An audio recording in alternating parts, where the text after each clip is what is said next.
101.3, the voice of reason. Appreciate you hanging out with us today. It's a Wednesday morning. Can you believe that the week's already gone by so fast? The light's at the end of the tunnel. You can see it, you can smell it, you can taste it. And today's our day, baby. The Carpe Diem all over this place. We're going to have to clean it up with a mop once we're all said and done with today, because we're going to be so gosh darn productive. And all of that without, mind you, being sexually harassing of other individuals. Welcome into it. 721-8255-721-TALK. If you want to join into the program, shoot me a message all over social media, on Facebook, on the Voice of Reason page, the KQAM page, the Twitter at Hoosier Reason, also on the Facebook live feed we have rolling. Also, we also want to welcome aboard day number 2, being broadcast live on KGPT TV, channel 2610, with the Great Plains Television Network and the InfoWars Network with the channel that they're on.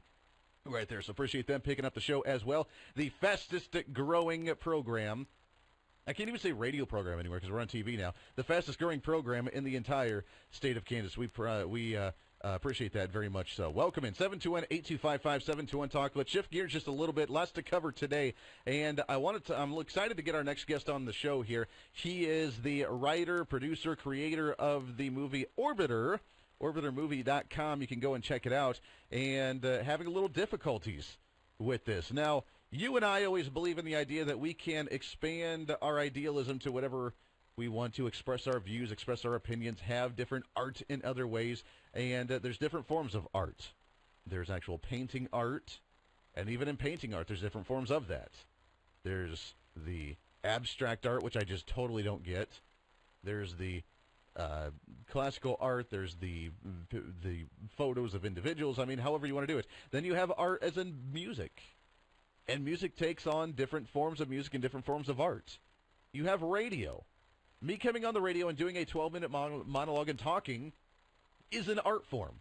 The average individual has, 8 to 12 seconds of an attention span. It is my duty to keep your attention for a whole 12 minutes instead of only 12 seconds. How do I do that? I have to create an art form in order to get the information out and to keep it somewhat entertaining. And then, of course, there's movies. And you have movies. That is an art form.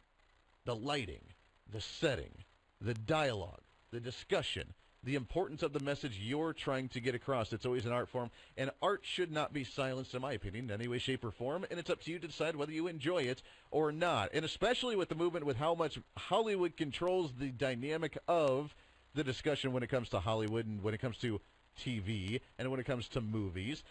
They don't like any outsiders, quote-unquote, coming in and creating a product that's not adjacent to there. So the progressives in Hollywood that are all about openness and transparency and loving everybody and everybody having an equal say, if anybody tries to compete with them in Hollywood, then of course they try and shut them down. And that's exactly what sounds like has been happening with the Orbiter movie, a Christian film that's not getting the attention that it needs to do. And we have on the show the writer, producer, creator of the movie, of the Orbiter, Mr. David Rosler, on the phone with us. David, how are you, my friend?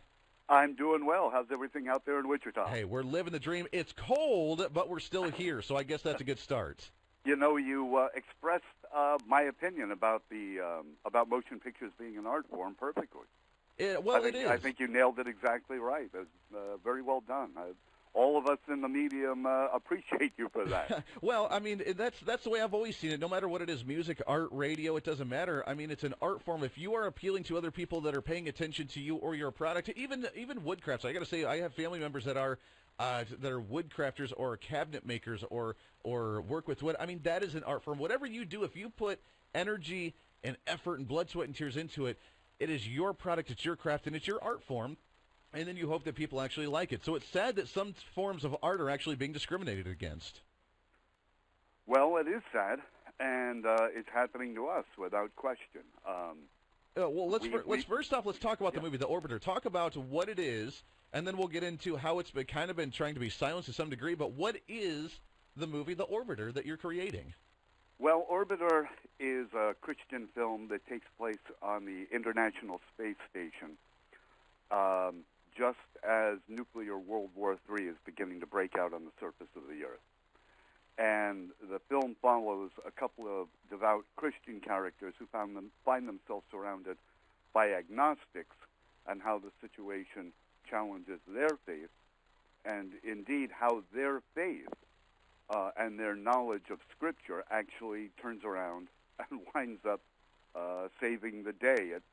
When described like that, I suppose it sounds a little corny, but it isn't. It's more like a Tom Clancy political thriller that just happens to take place in space, actually. Sure. With a heavy Christian theme.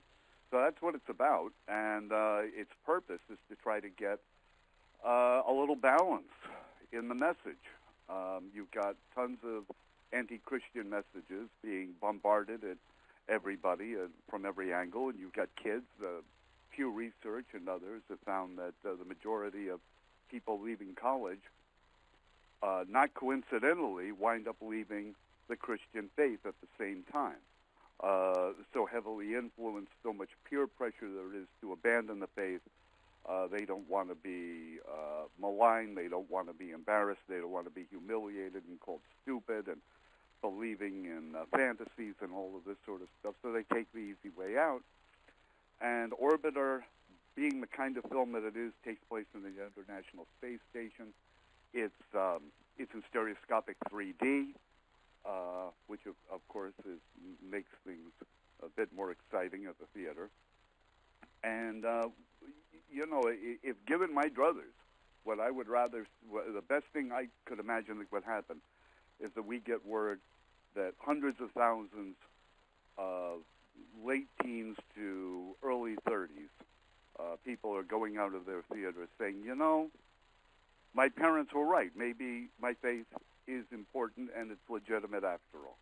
I'm excited to hear. It's a small ambition. All we want to do is change the world. Exactly. Well, yeah, I'm excited. Not a big deal. Just make everybody allow everybody to get back on track. Exactly. Well, I'm excited about the fact that I've seen a rise in these types of movies as of lately with the more of the traditional Christian theme to them, and that's exactly what we need. I did see, what was it, about a year or so ago, God's Not Dead, with that movie with the college student trying to challenge his professor, where they just accept the fact that God's irrelevant and that they can move on with the discussion of philosophy and so on and so forth thereafter.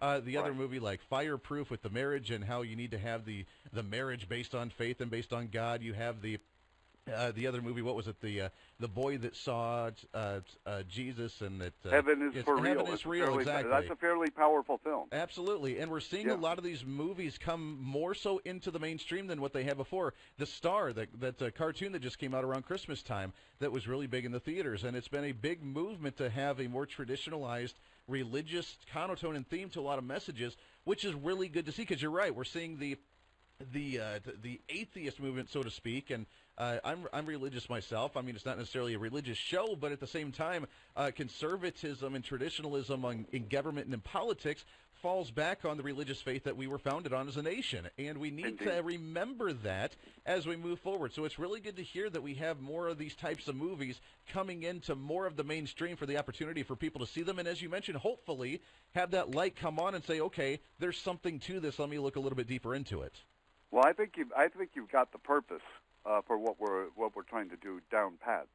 The idea is to get into the mainstream, and while these other films, some of them are very good, they're becoming just a little bit, and not to disparage anybody, but they're becoming, in my opinion, a little bit formulaic. Mm-hmm. It's the same formula. You've got a marriage in trouble, someone's ill in the hospital, you know what, and those can be very powerful films. Any theme can be powerful if it's well done on the screen. Sure.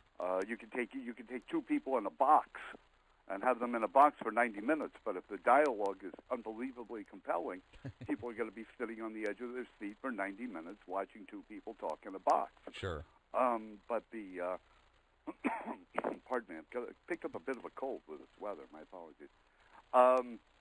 But yeah, we're trying to really bust that door down into the mainstream. Sure. Really, by putting the kind of films that people associate with the mainstream, and something like Orbiter that takes place in the International Space Station, with the kind of thriller aspect it has to it in stereoscopic 3D. I think this is the next big critical step to taking the Christian films out of where they are, which is somewhat marginalized, and put them right smack in the middle of the mainstream. Sure. Well, and I mean, as you mentioned, I mean, with the same setup for all the other movies, it's a little bit different because, I mean, I would be scared to death just having that thriller excitement of I could potentially be the only human being left alive after World War III ends on Earth and I'm in the International Space Station. What Right. to do now is kind of an interesting twist to how things are potentially could be with the conflicts that are happening today. Talk about the response. We're talking with David Rosler, creator, writer, producer of the movie The Orbiter, orbitermovie.com if you want to check it out. And talk about the response that you've gotten from this, because this isn't mainstream Hollywood. It's kind of a project that you're doing yourself. What's been the response from the mainstream as of right now? Well, what part of the mainstream? The industry isn't giving us much love. People like you and people down throughout the southern states are extremely excited about it. But we're having a great deal of trouble with the movers and shakers who control social media. We've been marginalized to the point, essentially, of invisibility, so that there can be no crowdfunding to raise the completion funds for the film. And they're very good at it. They're very good at stopping this kind of thing. The first week I was on the radio, I was on 7 radio shows. Kathy Shaw, our associate producer, is turning out to be a brilliant person at booking me on the radio. And out of those 7 shows in the first week, the website got 6,000 additional hits. And according to the crowdfunding source, we're using a new one, but according to that old crowdfunding source, we supposedly got not a single donation, which is essentially, according to all the experts, essentially statistically impossible. You're going to get one. If nothing else, you could have a 1% rule, where you're going to have 1% of any number is going to do something, and 1% of 6,000 would be 60, and we're supposed to believe we got 0. So they're telling you additional 6,000 people hit the website, but no one actually donated or actually helped out in any way, shape, or form. And the website people even agreed that, I mean, the crowdfunding people even agreed that several thousand people in that week went to the crowdfunding, but they're located in the UK, and they're telling us not a single person donated. Now, you could say, well, maybe money is tight, and maybe the film isn't everyone's cup of tea, but when you see the esoteric things that people are donating to. Somebody gets shamed on the internet with a silly picture of themselves, and they raise $40,000 to give them a dance party. Exactly. A dog gets bitten by a rattlesnake, and they raise $50,000 for the dog's vet bills. When was the last time that the plight of the Liberian chimpanzees weighed heavily on your conscience, Andy? Well, that's been mindset for me. I mean, I've been advocating for that one for a long time. You know, I mean, if you remember Lancelot Link, Secret Chimp, when you were a kid on Saturday mornings, it could be a big deal. Exactly. But they raised $350,000. It goes on, and somebody raised thousands of dollars to save a pig at a raffle. And to think that 6,000 people, urged on by their most trusted radio hosts, who are hugely enthusiastic, some of them, about the project, and not one single one gave $1, according to every expert we've talked to in crowdfunding, essentially impossible. It's not unlikely. It's statistically impossible. So somebody's ripping us off, obviously. Sure. So now we're on Indiegogo, and we're going to give that a shot. But our links get hacked also. We were trying to crowdfund on Twitter, and somebody had broken into the Fundly, which was the second of the third crowdfunding sites we've tried. Somebody had hacked in and changed the code by one letter so that the links didn't work. We found that out for sure. So maybe it'll work in Indiegogo, but if you go to orbitermovie.com, there's no link for the fundraising. You would have to go to Indiegogo.com and search Orbiter Movie, and when you see the logo with Orbiter with the big gold cross where the T in Orbiter is, just click on that and you can put donations into that. Donations over $200 are being treated as investments, so you get a piece of the action. We're not just paupers here. Very but we're interesting. going to get there. You know, I mean, we're looking for 240,000 only to complete the darn thing, and we're going to get there. But it's an enormous struggle, and these social media people. I don't know if you're familiar with what Project Veritas did with Twitter, but they went in undercover like they did with Planned Parenthood and other places. And they sort of infiltrated the people who are working there and would meet with them for drinks after dinner or what have you. And they got them to say, they recorded them on tape, video, saying the most heinously malicious stuff against the president, Sure. against the supporters of the president. And these are the people who decide whether you get to be seen on Twitter or not. Oh, absolutely. These are the people. They've These are the silenced... people, and they hate us. They hate everybody who's right of center, anybody who's Christian. They come right out and they say it.